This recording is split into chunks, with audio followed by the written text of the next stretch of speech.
Okay, we are back. Gracia, please show yourself. We back here. We back. We back. We back. I'm hoping you're enjoying this good game we're giving you here. See if I could get my homie. All right, we back. Let's see. Invite.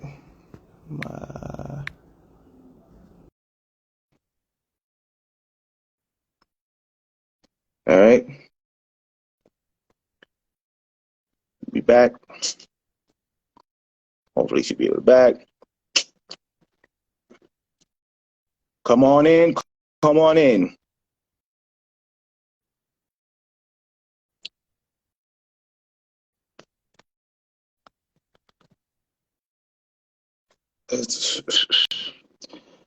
Yeah, man, we just here just chopping up some good game out here, just dropping some gems left and right. Gracious. All right. Go live.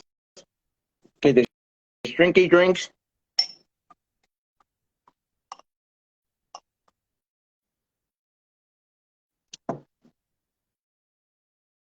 Let's see.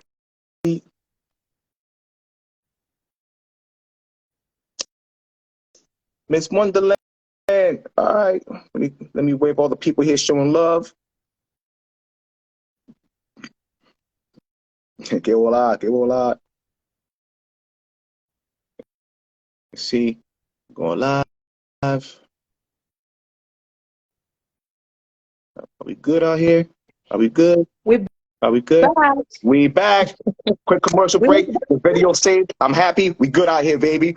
The views just keep coming higher and higher and higher. I love seeing you. I love seeing you with your logo, with your low wine and stuff. Look at you, fancy. Being classy tonight, mama. I'm being classy. I'm Oh, being classy. No rapid drink. I'm being classic on a Thursday. Got my I shaved, the tortilla showing. And I was this close. I was this close to shaving it too, man. I was like about to be out of here now, but I don't. Ain't nobody want a man with no facial hair. Nobody. That's we don't want that's them. a good and and that's the thing that us guys got to do now. We got to keep things going because we got to get girls' attention now. So thank God I still got some hair left. Because if I have to go bald, I'm gonna look like a skinny Somali here in these streets here, man. Because I look like I haven't eaten in years. So I got to keep this hair on me. Hopefully, it doesn't work. I'll join the hair club for men. So fuck it. Yeah. So we were talking about the medical system, right?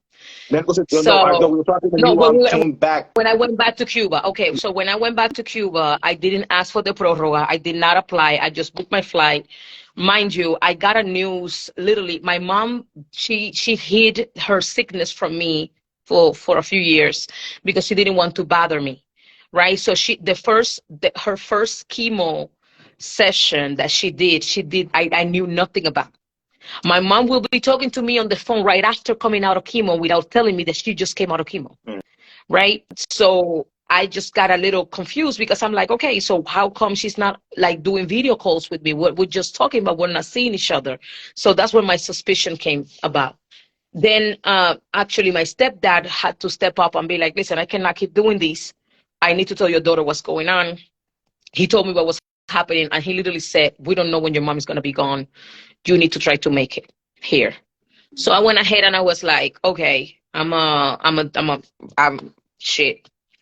As you guys know, those of you that know me and know who I am, I'm a spiritualist, I'm a spiritist. So that's my thing. That's what I do. I'm a witch, whatever the fuck black people want to call me. So yeah, I mean, it is what it is because the indoctrination with the religion too. I'm sick of it. Yeah, I'm sick of it.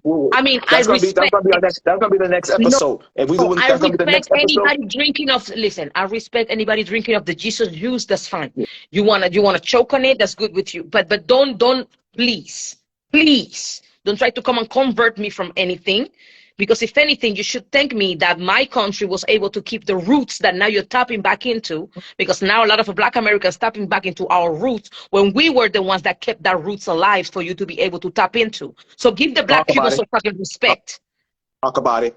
Okay. Now I'm hearing. Now I'm hearing words like I said like never before. Anyway, Anyway, now everybody's that big Babalao, and everybody Everybody's this a big babala, Ifa, and everybody's screaming that everybody shit. Oshun, and Beyonce's a daughter of Oshun, and all that shit. But when did Beyonce, where did Beyonce went to get initiated in? There. Oh, Okay? There. talk about it. Talk We about it. kept those roots alive for you guys to be able to tap into right now. Talk about So it. give us some freaking respect. That's all I gotta say. Anyway, let me get back to the fucking trip. So I had to do some brujeria. Let me call it what it is. I had to do some brujeria. I did what I had to do to be able to get in the country, right? To be able to get in the country, to be able to see my mother. Because I was not able to get in the country by applying for the proroga. So I knew they was gonna deny me, and I had to see my mom. So I did what I did, and I got into the country, and I got home Mother's Day. I got to my mom on Mother's Day last year, and I spent the last 2 weeks of her life with her, and then the inevitable happened. But let me say something real quick for those people that don't know. My mom died because of her medical negligence in from the Cuban medical system. There was a big negligence there. The doctor that was taking care of her case, that doctor wanted to go on a mission, and he left my mom file unattended. So he never handed my mom file to another doctor. So when the next doctor came, he knew nothing about my mom case. There was no information to be able to continue the treatment. So they had to test my mom over for everything. And that killed a lot of time. And all that time that they took with all that testing actually made the cancer spread out bigger and faster. If we were in a democratic country, I could have sued the hospital, the doctor, his mama, his insurance company, his dog, and his children. But because we are not in a democratic country, you are not able to sue the doctor, the company, the private insurance company, none of that. You cannot sue anybody. So you just take death at it was God's will. No, it's not God's will. It was communist. It was communist negligence. It was communist negligence.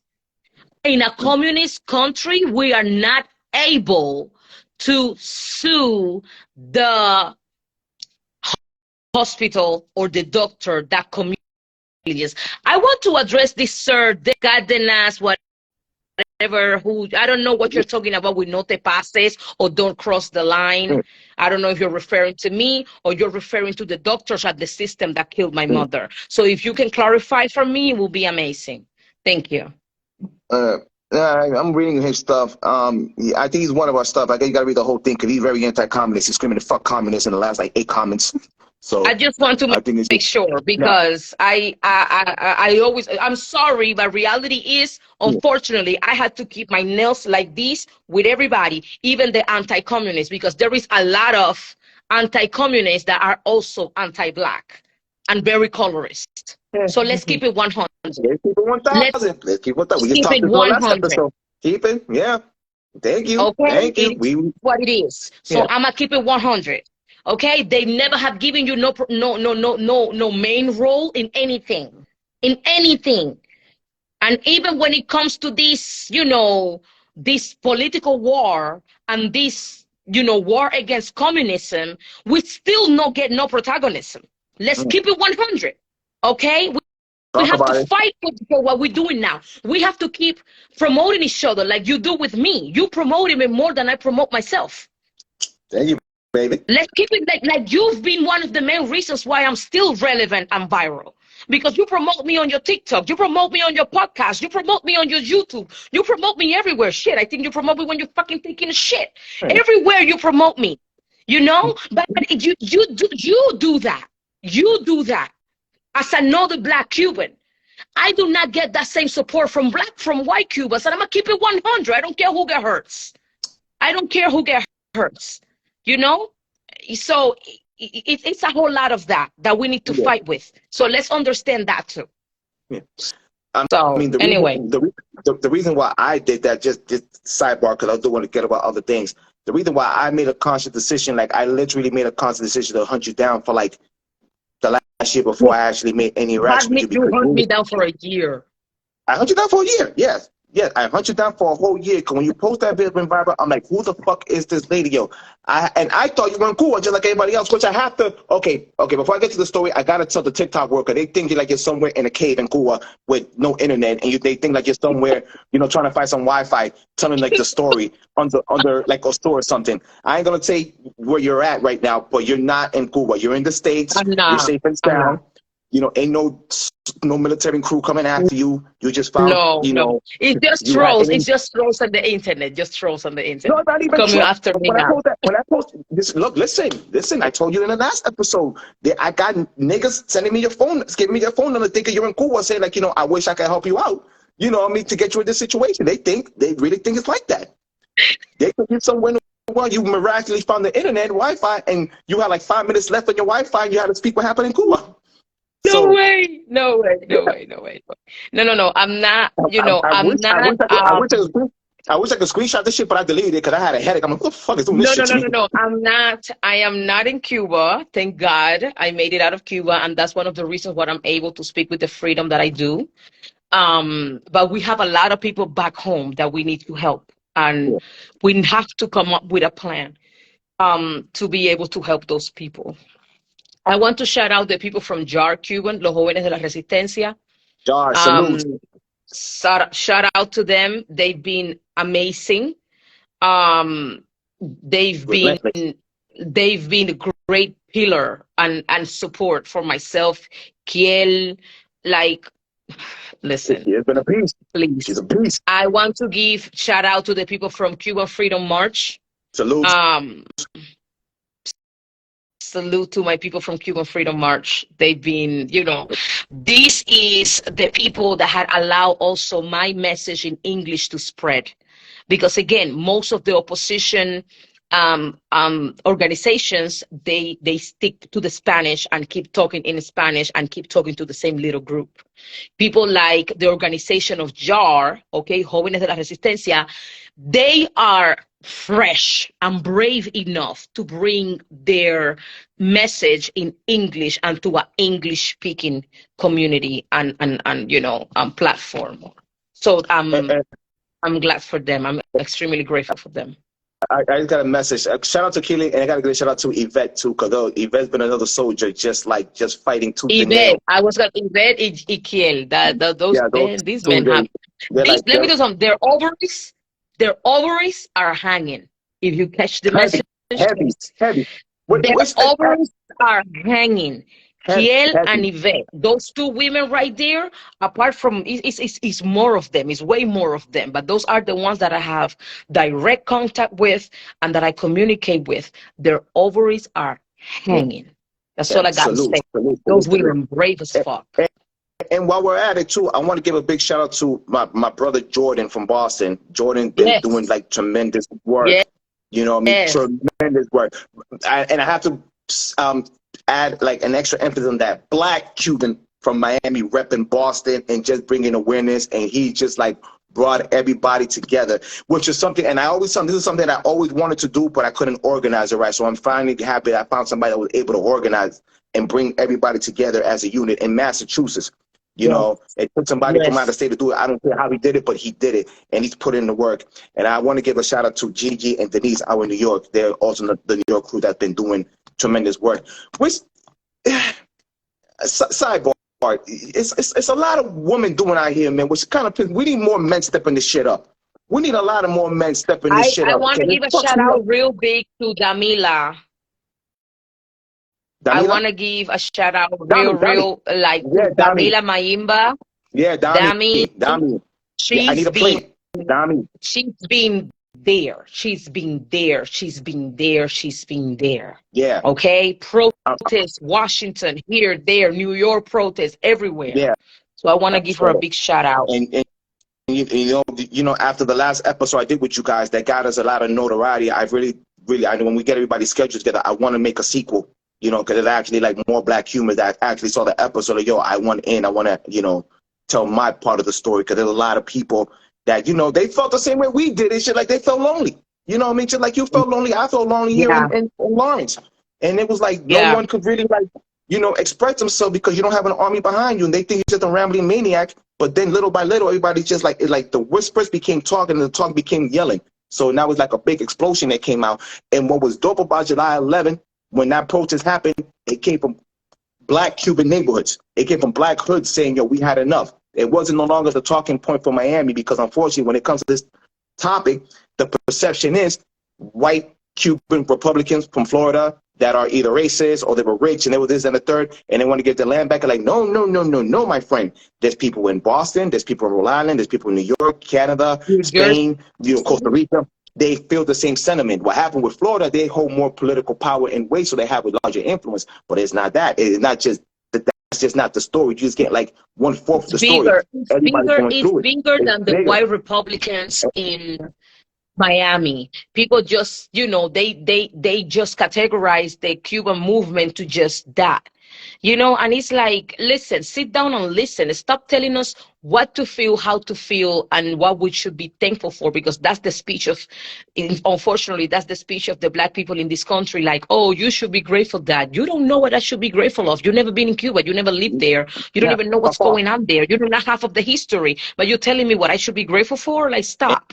Stop it. And it's a lot of So people arrogance was behind asking it. about plantadas. Somebody was keep asking about plantadas, so I I'm gonna want get to to answer right that. I'm now. gonna get to Plantada. that. Yo, God, I'm gonna get to that. I'm trying to bring them full circle. I'm trying to bring them full circle. Let me. Okay. Go ahead. It's my fucking show, guys. I know where we're going with this. There's a lot of things Sorry, we'll talk about. Let me sorry. get control. You know what I mean? I'm trying to be the guy up in this bitch. So I know where we're going with this. We're gonna speak about plantada. We're gonna talk about your podcast. We're gonna talk about your papaya juice. We're gonna get into all that.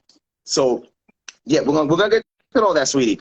So I've seen after you've gotten your new haircut, it's like a new glow. It's like a super samurai. If you like into comic books and stuff like that, it's like if you're 5'5", you turn after you got your haircut, you became like 5'9", and it's like a big glow going on, because I've seen you all over Cubano and Mundo. I've seen you in Daniel Pantana. Like, yo, that's my homegirl, right? I know her.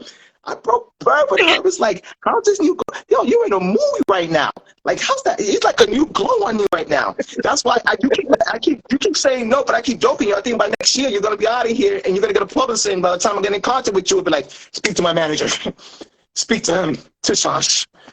Get away from me. Oh My God. I gotta get you fast. You're almost out of here. You are almost out of here. I mean, from your ears, from your mouth to God's ears, because why not? We Cubans, we need to stop being afraid of prosperity.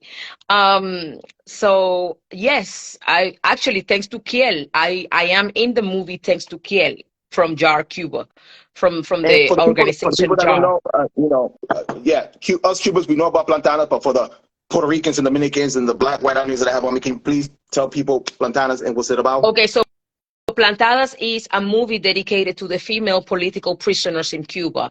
They also have the male version, which is called Plantados, and that one you can watch on Amazon Prime. It's available. The ones from, oh my God, my friend said she likes you. It's a goatee, right? It's a goatee that's doing it. I'm sorry. He's like, I like that mulato anticomunista. Dios mío, que de cara. So anyway, I, thanks to Kiel Cabrera, I was able to participate in the female version of the movie, and I'm extremely happy for that. I'm just an extra. I don't even say a shit, but I'm extremely happy that I was able to participate and represent diversity, because there was a lot of Black plantadas as well in Cuba. So it tells the story of the political prisoners. I suggest anybody please go watch it. Right now it's showing in Miami Dolphin Mall, in the mall, in the movie theaters at the mall. And then depending on how good it does there, then they will extend it to other, you know, cities or movie theaters in other cities. And they are waiting on a network to pick it up. Just like Plantados got picked up by Amazon Prime, they are waiting for Plantados to get picked up by a network as well, so everybody all over the world can watch it. Yeah, I'm trying Let me see. to get to Boston here, It so was so hopefully you hard guys. to watch, but necessary to understand the reality, because what the suffering of Cuban people has been minimized by propaganda is true. The movie has English subtitle, so if you don't speak Spanish, you can still go support and watch the movie, and it's going to help you understand the why Cubans react, they act the way we do, and the why we fight the way we do. It will put a lot of things into perspective for you. So please Yeah, go watch the movie. Go support the movie, please. Thank you. 100 right there. That is our story right there, and it shows the prime example of when the men get caught up with the system, their significant other wanted to fight for liberation for Cuba and show them that we are with you and we stand with you. So it's very important that you guys watch that movie, and hopefully it gets picked up and we could go watch it on Prime. And one of the Yeah. things you mentioned in one of your storylines, because like I do follow you, it would be dope, if they could take this movie and bring it to different schools to tell Yes. story what the other side of communism That I looks think like. think that's one of the goals. One of the goals is to show the stories in the colleges around the country. It's important to show this movie and Plantados as well in the colleges around the country, because it will help these that's how I call them, these neo-socialists, because they don't know, they don't have a fucking clue what socialism and communism They is. don't. So they created this new movement, and they're very passionate about it. And that's okay, sweetie. It's all good. These socialists, they need to watch this shit so they understand what's going on, and they understand the los peligros del comunismo, the dangers of communism, and what comes with it. So yeah, I'm praying really hard for that to be a thing where it's shown in every college in this country. Definitely, 100%. One of the things that happened to me while I was, became an activist. One of the things that took great pride with me outside of my mother was people from the older generation, giving props to us, because people do follow us. They mention me, they mention yourself. And one of the things they do, they applaud us because they got to the point they have given up and they thought, nobody cared, and they forgot about them, and they forgot about the movement. They forgot about the story and the oppression. And that gave the opposition a better opportunity. Because one of the things I found out, I always knew, but when, Obama did what he did and he fucked us, there's no way to get around it. I'm happy we had a black president, but he fucked the Cuban community. There's no way to get around it. One of the things that they were selling was like, the new Cubans are going to be more progressive, and the only people that are complaining are the white Cubans or the old Cubans that's still stuck in that era. So they thought it's going to be a new change. But two things happened.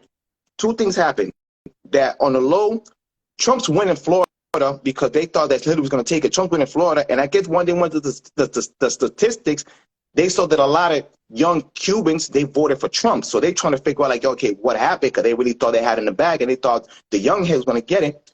So they started asking questions. They weren't happy with the answer. But then July 11th happened, and then when they found out this new generation came, they're like, okay, what the fuck is really happening?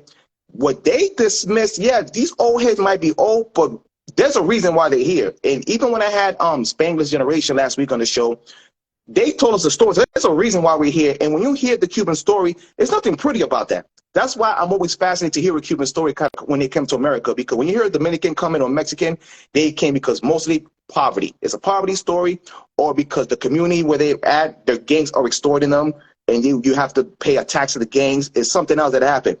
Not too many of them leave for political reasons. So if you're Cuban, you come to the States, it's a 90% chance you came for political reasons. You either, your dad did something and he went to jail, they ruined your career, it was something you did politically that you didn't agree with, and it got you out of there. So July 11th struck a big nerve, but not only did the new generation spoke up, the old heads were able to tell, I don't like telling the elder statesmen, now they were comfortable telling their stories, because even with my mom, a lot of the stories that she told me, she suppressed them. She never told me a lot of what's going on in Cuba until Yep. July 11th. She told me Yep. bits and pieces. As a matter of fact, my grandfather told me more of his stories than my mother did, because with her and But with a lot that's of... a defense mechanism. That's a defense mechanism to suppress certain things and don't talk about certain things. Yeah, so with a lot of people, whatever year they left Cuba, that's the year it died with them. So if you came in 76, Cuba died with you at 76. So you don't want to speak anything that happened before that. Mm-hmm. So they don't want to speak about it. But us, the youth, we gave them a new spark that not only they were down with the cause again, they were able to tell their stories. Because, you know, when you don't tell people the stories, somebody's going to tell it for you. And that's what's going on right now with these new communists and socialist bastards. They're trying to come and like just completely erase everything right now. So we're coming back and saying, no, this ain't it. So this time you're going to listen to us. So I take great pride now that I got people, the elder statesmen, telling me, look, I didn't know the social media thing will bring so much awareness to the community. And they were like, yo, thank you. I'm thinking because they was just so close to just like giving up. And especially what happened on Sunday, because I want to talk about it real quick. Sunday's baseball game. Sunday's baseball game. Did we show out or we did not show up on that motherfucking Listen, baseball that game? baseball game was history in the making. We Yes. wrote history Sunday. Yes. We rewrote like that. Whenever Cuba is free and we rewrite the history books, they have to write that day in the history books. Because we did exactly what they did when Batista was in power. People don't talk about it. Now they talking about, oh, they so extremist. They give us such a hard time. They push. They did. They yell at us. They over here with that victimization shit. Which is not working. Which is not working. The only people that's buying that shit is them. That's what they good for. That's what they good for. That victimization shit. But we, the real Cuban people, we know we rewrote history Sunday. Okay, we yelled what we had to yell. There were signs. The message came straight to the Cuban people through the television. They couldn't silence it. The Cuban people heard libertad. They heard abajo la dictadura. They heard all of that thing. Now our fight is with this pro-socialist government that we have now, and these pro-socialist organizations that was trying to stop us from going inside the stadium with signs, that was trying to stop our First Amendment rights of freedom of speech, that was trying to stop all of that. That's our internal fight now. Trust me, we're in a country of freedom. We can sue everybody and their mama and their insurance policies if we know how to do it right. Because that's what you need to hit. People are like, oh, let's sue the insurance policy. All of these organizations have an insurance policy. There's nothing in their name. So you go after that. Go after the big money. And trust me, they stop fucking with you. They stop fucking with you. Once you show them, it's not like, oh, let's do a signed petition. Listen, I agree with that, but I guess I have a very capitalist mindset. I want to go for you and your child's inheritance. How do I go after you and your child's inheritance? I'm going to sue your insurance policy. Who owns your insurance? I'm suing them. Because you violated my freedom of speech. But I'm going to bypass you. I'm going to Big Daddy. And you're going to stop fucking with me. All right, so for the people that have been asking and don't know, there was a baseball game, the World Classic Baseball Series in Miami. And it was Cuba versus the USA. And this was the first time Cuba stepped foot in the States playing the game since, 1958, 59, somewhere around there. Either or, it was a long time. So the Cuban government tried to push this propaganda on trying to get them to win. So they had this hashtag called Team Aceres, to try to be slang and be cool with the cool kids and show them that they were going to win.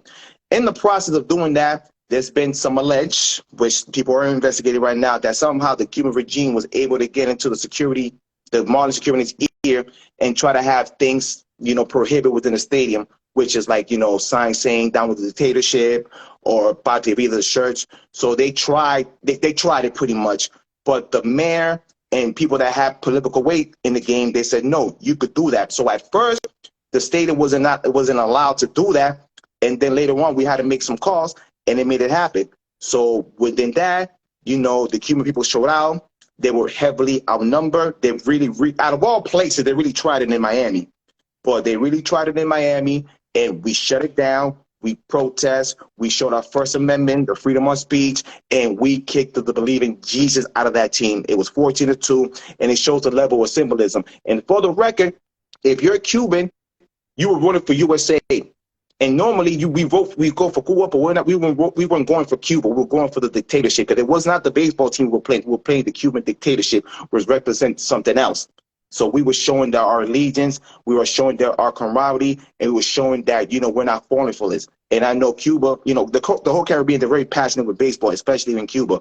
But we showed out to show, yo, we ain't having it. And this game is a representation of symbolism. It showed that not only are we kicking your asses, but you're going to see our flyers, you're going to see our shirts, you're going to see us going to the stands, disrupting baseball games, because there were like 3 people in the stands that went and showed them that, yo, we're not having this, and you guys are just a piece of shit. So that's the liberty that we had, and we screamed at everybody in the dictatorship. So that's why this game was very important to the Cuban community. It was extremely important.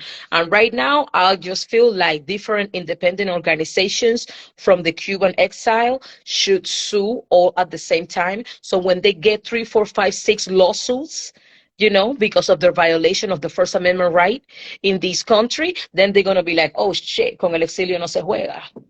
And a real apology, and a real fucking apology, not a fucking statement. You know, they're gonna put on Twitter. No. So, even if they apologize, I believe that everybody should go ahead with the lawsuit.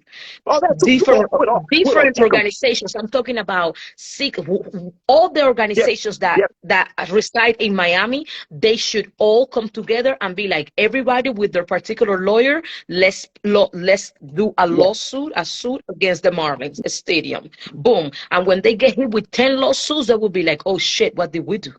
Oh my God. And it shows you how much this country, especially corporate world, could be such corporate whores for like even people that don't even work within your best favorite. Because I mean, allegedly, Cuba did that fuck shit, but look what happened. They went back to the island. It was business as usual. They're not even getting the grunts. They're not even getting nothing out of it. They're getting fucked in the end, and the stadium is getting all the shenanigans out of it. So yes, get them for everything that you have. I'm all here for it. Definitely. The stadium was bought by exactly. The taxpayers have to make their voice be heard, and they should be not just signing petitions. It should be actual lawsuits, civil suits as well.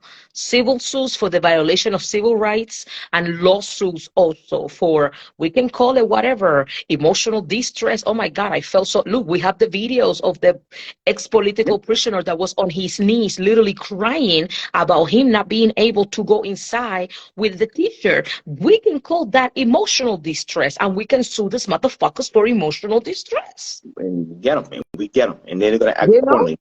Everything that you can find under the book. Every single thing that you can find under the book, sue them for. All of 100%, 100%. And we're going to get them because they're in bad shape right now. They're completely in bad shape right now. They look like fools right now. They look like idiots. They're probably thinking to themselves, what the fuck did I got myself into? So there's a lot of shit that we probably don't even know behind the scenes. The Cuban players are some type of clowns, because reality is that $1 million that goes back to Cuba, it does not go back to them. From that $1 million that they won, the Cuban players only get paid $2,500 per player. Okay? And then the rest of the money goes to Fidel Castro's son, because in case you didn't know, Fidel Castro's son is the president of the Cuban Baseball League in Cuba. He is the one that does the organizations, and he is the one that had the meeting beforehand to let people know that to let the people from the stadium know that they could not play Willie Chirino or Celia Cruz in the game. And they could not let the people in with the t-shirts, because he is the president of the Cuba Baseball League. So he had the meeting prior to the game. So if you keep telling me that this thing is not connected to politics, you are fucking kidding me, and you're fucking lying to yourself and us. It's always been connected to politics when it comes to Cuba, because Fidel was the first one that politicized the sports. He was the first one. So he was like, oh, it's just sports. It has nothing to do with politics. It's always had to do with politics when it came to Cuba. I don't know about this country, but when it comes to Cuba, it has always been a political thing. It's not even, so let's stop acting like we don't know what's going on. It's not even cool. In this country, you know, no matter how, in a happy world, you will love to keep politics and sports away from anything, but it doesn't matter. It coexists with each other. You know what I mean? Because when people were being oppressed here, they use sports, you know what I mean, to express their political, you know, disagreement in this country. When the 1968 Olympics happened, you know, you got the 2 black players that put their right fist in the air and talked about the injustice going on. Side note, one of the guys is Cuban. A lot of people don't even know that. One of the guys that put his fist in the here? Cuban, Juan Carlos, shout out to him. He talked about it. When Muhammad Ali talked about the Vietnam War, he used his privilege and his thing to talk about the Vietnam War.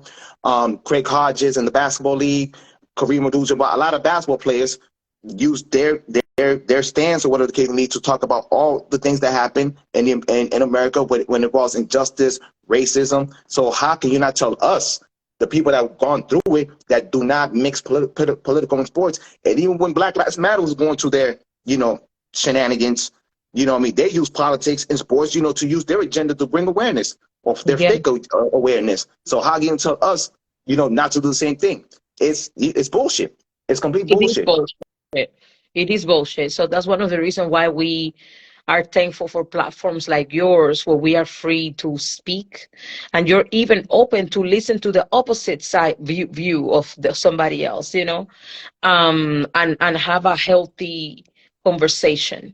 So I'm extremely grateful for that. I'm grateful for these live. Now people can go ahead and share it. We're gonna save the live so you guys can share it. You can screen record and then share it on your TikToks, share it on your pages. Please, this is the way you can actually help us. We need to spread the word, and we need to spread the word in another language that is not just Spanish, because reality is the Spanish exile been speaking for years.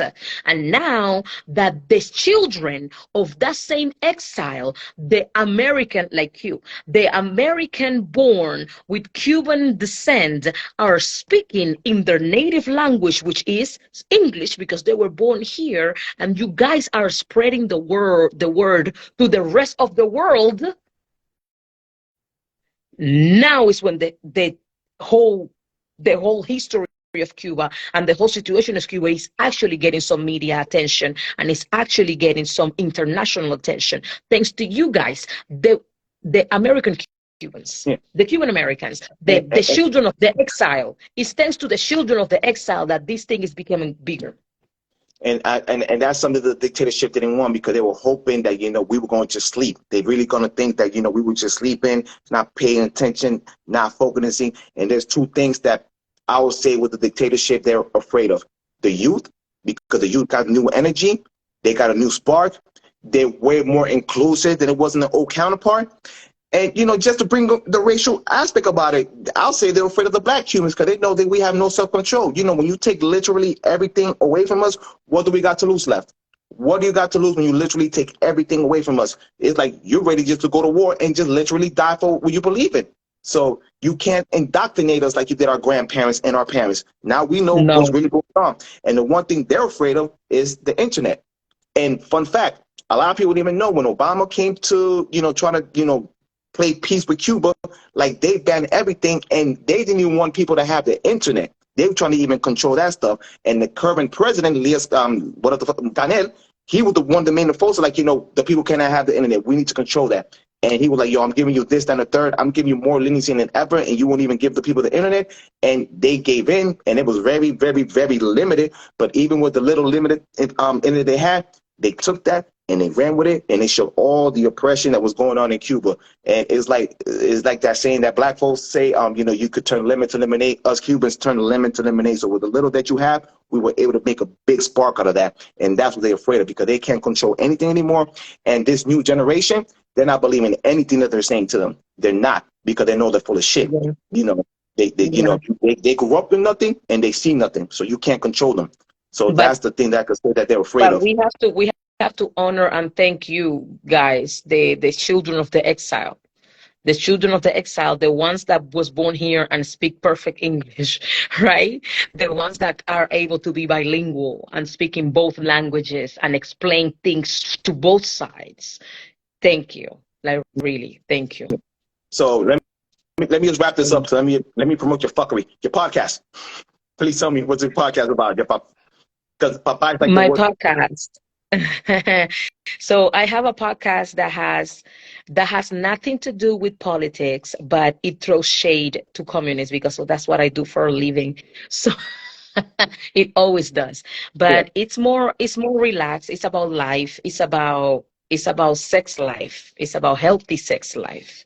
A lot of, and it's a bilingual podcast, female run bilingual podcast. So we talk a little bit about spirituality. Like I have an episode coming up now that it will be talking about sex with different zodiac signs. I have an astrologer invited to do the podcast with me. So we just, it's just a way for us to kind of relax because all this activism can get a little draining and heavy on all of us.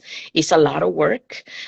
So I found a way for us to have like a escape valve, I'll say, somewhere where we can go and just chill and relax and still throw shade to the communists, because it's a anti-communist papillon always and forever. So so that's, that's what's going on. That's what's going on. That's what we're working on, and still selling my products, my attraction sprays and my spiritual baths and all the stuff that I have in my website, and still teaching and doing classes on a more spiritual side. But my activism is kind of taking over a little bit, so I got that side a little on standby right now. But it's still there. It's still there. Um, So does your that's what's going on. does your spray involve your little papaya juice, your papayón juice, your So it's called sweet papayón. But those of you that don't know, papayón is actually papaya, right? But papayón is a Cuban slang for big pussy energy, literally, literally, right? Big pussy energy, right? So sweet papayón. I did that spray actually dedicated to my grandmother and my mom, because they always had extremely good luck when it came to men. So I got the recipe from my grandma, and this spray does have a little bit of pheromones, so it's for attraction. It makes you more enticing. So you just spray it. It's like a body spray. You just spray it on you when you're ready to go on a date, on a business meeting, or something like that, just to kind of like boost your self-esteem, your little sabrosura. You know how no, it is. that's So that's for women, right? It's not for it's a women. it's It's a for women. everybody. It's for everybody. It's You know, for I'm gonna have to. everyone. I'm gonna have to eat. I need You a homeboy discount. know damn well you don't need none of that. You know damn well you don't need none of that. Stop. I just check it. Sometimes I gotta scratch the back of my neck. A little bit You or got something. people. You got people in the chat talking about how cute you are. Oh my God. Oh my goodness. Ta, ta, ta, ta, Yeah, ta. it's And just you don't got the spray on. Imagine if you had the spray. it's a goatee. It's a goatee. It's a goatee that's rocking it. It's a goatee. I'll shave it So out. But yeah. Okay, one more thing before I forget. Before I forget, I wanted to get Ratch real quick before you leave. But before I got one more uh-oh. question. Yes, I had people on TikTok. The black TikTok asking me. When they were asking about Castro being an ally to black people, they were talking about the Black Panthers and how he gave Black Panthers asylum. Can you please break that down real quick on how that worked out? And a lot of people don't know. If I'm not mistaken, there was outside of asylum, there was other Black Panthers that got asylum, but they actually left Cuba. If I'm not mistaken, once things Yes. wasn't cracked Yes, out to they be. did. Yeah. Can you please tell that real Yes, quick they to the did. So they know one side of history, but they don't know what happened after. One of the biggest thing that happened, which to me was one of the most disrespectful, is when the Black Panthers, once they gave the Black Panthers asylum, and once they got there to the country, the next step was make them cut their afros off, which their afros was actually part of their identity. A lot of the Black Panthers that went to Cuba did not agree with that, and they actually applied for second asylum somewhere else. Excuse me, there is one currently living in Spain that I want to make contact with him, because I want to bring him live one of these days, because he's still alive. He has more of the history, more of the one-on-one history. So Fidel used black people just like any other dictator will use any type of people to get away with their agenda. He used them. The whole situation that he wasn't allowed in such and such hotel and he ended up in Harlem, that was all calculated. He needed the black people on his side to get away with a lot of stuff. He also used Asada Shakur as a golden token it gave them a lot of points with the black community of the you know. Yeah, it, the circle. Yeah. he to me Fidel was I mean, it is said that when he was in jail because of the 26th of July, 26 de Julio movement, he actually was reading Hitler's literature and Wow. Hitler's book. So to me, Wow. he's an expert manipulator, and, and yeah, I didn't. Well, I didn't know that part, but now it kind of makes sense. Because I remember I read somewhere that when he was doing his little fireman squad and how to like oppress people, he had like a couple of Nazis in his circle on how to like train pretty much to kill. If I'm not mistaken, he trained like he yeah, had like a couple of just unknown like Nazis that. too. And not only that, he banned music. I remember he banned the Beatles. My mom told me back in the day he banned the Beatles.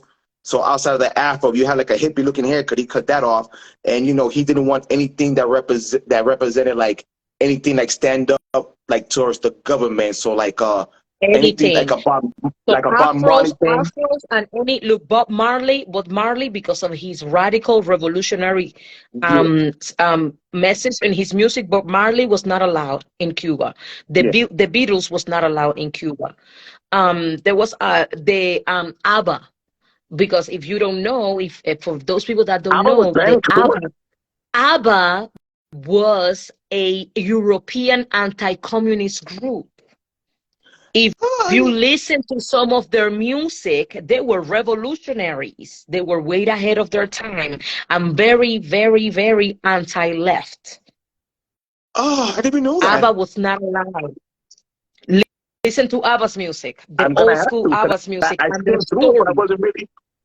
I wasn't really. And their story, everything was considered an like diversionismo ideológico, or I don't even know, ideologic diversionist, I don't even know how to call it, but everything was a threat. That's the word for it. Everything was considered a threat to the Cuban Yeah. government. So if you had long hair, or if you play guitar, if you had any rock and roll tendencies, that was a problem. You was a threat. But if you also have any reggae tendencies, locks, and Afro, or that pro-black message, that was also a threat. Wow. Wow. Yes, Oh, yes, Black Twitter, yes. Black TikTok, you better listen to me But tonight, Marley gang. was not All you allowed to fucking be heard in-house listeners, for you listen to me tonight. years. For a Wow. lot of years, Bob Marley was not allowed to be heard in music. I'm in contact with. I want to put you in contact with the first reggae singer that came out of Cuba. He was literally a revolutionary. He does not live in Cuba currently, but he did a extremely good opposition while he was in Cuba, and he can tell you a lot about the history of how they marginalized the Rastas and the people with locks in Cuba, and how they made them seem like they were criminals and bad people and all that stuff. He went through that firsthand. So I want to contact you. I want to put you in contact with him so you can have a live with Definitely, him. definitely, man. Definitely, I would love to get that story, man, because that's one of the things that my mom told me that. I know she told me they banned the Beatles. I didn't know too much about the Bob Marley thing. Me being a hip hop head, and I met a couple of Cuban rap artists.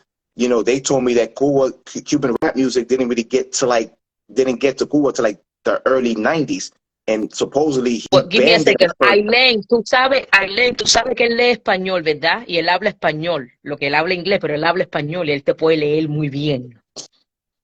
Because Aileen is saying that she can teach you some more Cuban history if you want. All right, we'll talk about that later. Jeez. Let's talk about, trying to have a show here, guys. I'm trying to be professional.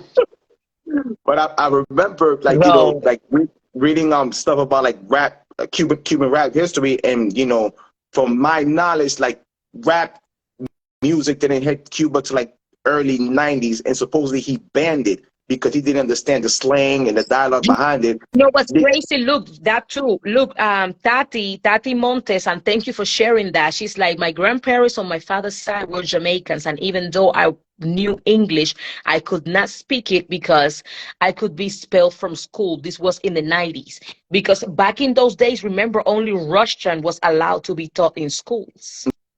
Yeah. Oh, Nothing okay. English, nothing with the American flag. None of that was allowed in Cuba. No English music, nothing was allowed in Cuba. Yeah. And it was funny because it again, she told me this, my mom told me the story. So when somebody had an actual record, like an American record, and it wasn't allowed, but for that was kind of weird because it wasn't allowed, but it was kind of lenient when it came towards black music because once he found somebody how to decode like American music, when it came to like black American music, they talked about like, making love, fucking, and how much America is racist. So once it kind of like distract of any revolutionary, he didn't like ban it, but he didn't like dismiss. It was kind of like the equivalent of a fine. Like you get a parking ticket But for he will listening to be it. very selective. He will be very selective on what was allowed to be played Yeah, in Cuba. Because, for example, Public Enemy was never allowed to play it in Cuba because Public Enemy talk about fuck the police. yeah, yeah, yeah, So he didn't want that music to be played in yeah. Cuba. Like anything rebellious, he So wasn't he was allowing it. very selective. He was Yeah, very selective on what was allowed and what yeah. wasn't. So again, man, that's something that you're dropping gems on, and I could drop that off. I have to decode this whole episode because I had to bring this on my radio show, and I know my boss is going to be very happy because now my boss, my radio on the radio station when I do the show with my boss, he's very now more intrigued with like stuff that happens in Cuba because again they don't know. And when I Mhm. posted your video and you went on that rant, a lot of I've seen the shift. I'm not gonna say they don't exist, but I do see like a big shift. It went from like praising Fidel, which they do, but now I'm seeing like more black people speaking up, saying, "Yo, I'm not even fucking communist." That's number one. I'm not with that shit because I know the history. And then you have the other audience say, "Yo, I don't know what's going on," because you have somebody in Michigan saying like, "Yo, whatever happens in Cuba, it doesn't hit the radar. So I don't know what's going on in Cuba. So just please let me know when I could find out what's going on because all we know is like loose talking points like the embargo and for this, that, and the third. You love them when you hate them, so they don't know. So our mission, or mine specifically, is like just try to bring that awareness. So every episode I have, anytime I'm on a radio station, anytime I have like anything that I have that's any little form of platform that I have, I'll try to bring that awareness and to show like this is what's going on in this island. So I need y'all to pay attention and don't get caught up with the romanticism because that ain't it, and you shouldn't go for it. Yeah, So yeah. that's been my mission, and I could say that for the last year and a half, this thing has took me all over the place. From going to Florida, linking up with Nelson, meeting up with Kelia. Just doing the episode with the professor that gave me a whole bunch of numbers I wasn't expected. I thank you for that. Even with you, just linking with you and seeing like your second audience over there. um, I'm greatly appreciated and I'm really really grateful. And I really really want to give you your flowers because I want to be an ally, like a strong ally as much as you can. So whatever you need, whatever comes to this movement, you're the one call away. And I thank you. And I thank you for taking your time. I know you need some love and attention right now, so I don't want to like take more of your time with that. Greatly appreciate it. You know, sidebar. Don't call me out. Don't call me out like that. Sidebar, if you have on your next episode on your podcast, outside of this activate some shit. I'm not just I would love an activist guy. for you to be one of my guests. I would love for you Yeah, to be one of my guests on my podcast. I'm one call As away. long as you are not uncomfortable with very spicy questions. That's just why we're gonna have this conversation with you because I too like to fuck and I like sex and I like tits. So I like to, I'm into this kind of things. I like women, Okay, so cool. That's I like women. great. So So I just want to leave these first giving thanks one more time. Thank you so much. Thank you to everybody that listened, that was here from the beginning, and the ones that came a little later. Let me give a shout out, a big kiss, and thank you to all your TikTok users, your TikTok followers that are so concerned about my safety and yeah, are want to yeah. rescue me and be Robin Hood. Thank you so much. I'm safe. No worries. Just please And the listen to black the women, and message the and black keep women, I would say that supporting. the black women too. I would say that the black women really showed out. Like the majority of the reposts that came out came from black women. So I would say when it comes to these kind of women, show up, you know, because I mean, I will say this. Shout out to Umar Johnson for all the wrong reasons. I mean, he took my shit and took it elsewhere with it. But I will say this, Can we talk? you know, Can we talk about it real quick? So, my video after 2 years, because my video went viral 2 years ago, but now my video went viral again thanks to Michael. But one of the pages that reposted the video from Michael without giving him any credit, I will say it again, without giving him any credit, was Umar Johnson. yeah. So Umar Johnson took the video from Michael's TikTok, posted it on his page, and gave Michael no credit. The people was the one that started tagging me and Michael in the comment section. Like, this video is from such and such. This video is from such and such. And I started getting tagged. And that's how I found out that Umar Johnson had taken the video from Michael's page. Well, It two things. spread a lot of, it spread the word some more, but I don't agree with the lack of giving credit thing though. That part I don't agree with. Fuck the giving credit. I don't even trip off the credit. I would love to get a credit. I don't trip off the credit. I would love to get a credit, which I'm pissed about. But he took the shit and went elsewhere with it, because your thing was what is oppression, looking on communism, and he took it somewhere else, talking about just white men going after black Cuban women and just like holding them hostage. So that's the shit I hated. He took the narrative and went somewhere else with it. So that's the part that pissed me off. I was more pissed because to the context. he gave no context. He gave no context. No he context. gave no context. And he took away all the hashtags. He took away all the hashtag party reader. He took away all the fucking SOS school. While he took all my hashtag, put his fucking goofy face on it, and turned it to something else. What saved the fucking video was that you actually see my face within the video. So that's what actually saved it. And you see that it was me that posted up. Again, hit or miss. Yeah. I'm pissed about it, but it also gave me a new audience, which a lot of women showed up and reposted the video and brought awareness to it. It turned into something else, but now I could take that and turn it to like a big 180 and be like, okay, thank you for watching, but this was really going on. So I actually brought awareness to it. It was like, again, it was a negative, turned into a positive. So nothing more, nothing less. Yeah. So yeah, I would love to be in your podcast. I'm looking forward if you find the Panther dude, because if you get that, I'm definitely going to repost the fuck out of that shit, and I could tell the full story about it, and we could finally shed light and finally tell the truth that the island's been suppressed for the past 64 years. So great. I'm gonna make contact. I'm gonna make contact with him hopefully this week, and then I'm going to go ahead and connect you with him, and I also want to connect you with the reggae artists out of Cuba. As well. I do have contact with him on the daily, so I can just create that connection with the two of you. No. Yeah, definitely.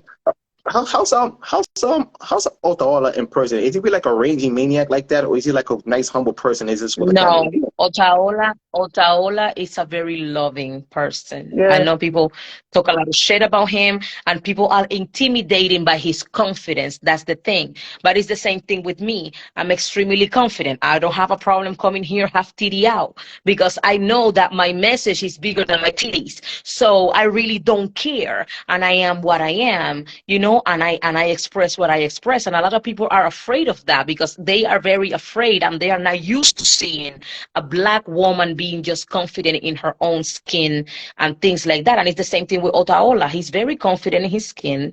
He's a very loving person, to be honest with you, in person. But he has to put up this persona because it's what is needed for this fight.